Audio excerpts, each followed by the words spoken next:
పైల్స్‌తో ఇబ్బంది పడుతున్నారా? పైల్స్ ఉన్నవాళ్ళు చాలా కష్టపడతారు గదా! హాయ్! నా పేరు డాక్టర్ వంశీకృష్ణ. ఈరోజు మనం పైల్స్ గురించి తెలుసుకుందాం.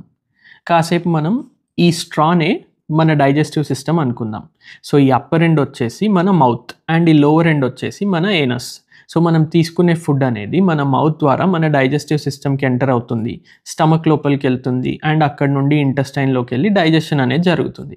డైజెషన్ అయిన తర్వాత మన బాడీకి ఏదైతే అవసరమో అది మన బ్లడ్ స్ట్రీమ్‌లోకి అబ్సార్బ్ అవుతుంది. అండ్ ఆ తర్వాత మిగిలే వేస్ట్ అనేది గట్ నుండి బయటకొచ్చేస్తుంది. మన బాడీలో 2 రకాల రక్తనాళాలనేవి ఉంటాయి. Blood vessels, arteries, veins. So, వీటిలో ఆర్టరీస్ వచ్చేసి ఆక్సిజనేటెడ్ బ్లడ్‌ని మన హార్ట్ నుండి మన బాడీకనేవి సప్లై చేస్తాయి. అదే రకంగా వెయిన్స్ వచ్చేసి మన బాడీలో నుండి డీఆక్సిజనేటెడ్ బ్లడ్‌ని కలెక్ట్ చేసుకొని హార్ట్ వైపుగా పంపిస్తుంది. సో, మన బాడీలో ఈ వెయిన్స్ అనేవి అన్ని చోట్ల ఉంటాయి. అదే రకంగా మన యానస్ చుట్టూ కూడా వెయిన్స్ అనేవి ఉంటాయి. కానీ ఇక్కడుండే వెయిన్స్ వచ్చేసి ప్రెషర్ సెన్సిటివ్. మన ఆహారంలో ఫైబర్ తక్కువున్నా, వాటర్ కంటెంట్ సరిగ్గా తీసుకోకపోయినా మనకి కాన్‌స్టిపేషన్ అనేది అవుతుంది.